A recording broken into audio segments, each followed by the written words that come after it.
I'm leaving the really tricky stuff till the end.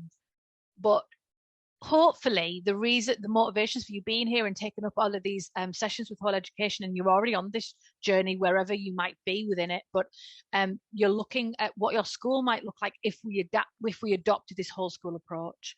How would it affect endpoint assessments? Yes, but how would it affect day to day in the classroom and student participation and student confidence and some of those more kind of intangible things? So thinking questions. How are staff currently trained to deliver? So if you walked into a geography classroom or a PE or science, is what you're seeing in all of those going to be exactly the same? And if hand on heart, actually it wouldn't be, then how are we going to tackle it? What can we do? And I think some of these things go to what links are there in school that link between the intervention and the whole class teaching? Is your average teacher or fair with what's going on and the methodologies and the techniques that are being taught in that pull-out session, in that intervention? Because we're only going to get a consistent literacy intervention if we're having those practices mirrored in the classroom. So it's not just, oh, I do this in this intervention lesson for Mrs. Smith, but then they're not then adopting that same, and it's not being met with the same expectations back in the classroom.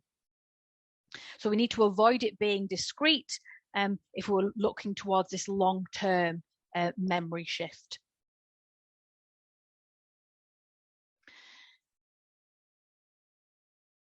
Okay, sorry, I think we've got a lot of people dropping out, so I'm going to be really quick and then answering questions.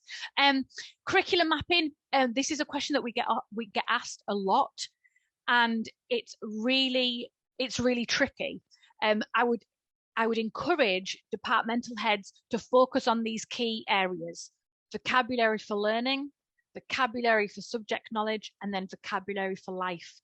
And if we go down to that second bullet point in the middle there, vocabulary for subject knowledge is that explicit teaching by your subject teachers. An easy starting point is your exam terminology, your exam and command words. They are easier to teach and to embed, but it's the identification of your keystone vocabulary, pre-teaching that key vocabulary so that children have this inroad into the subject matter.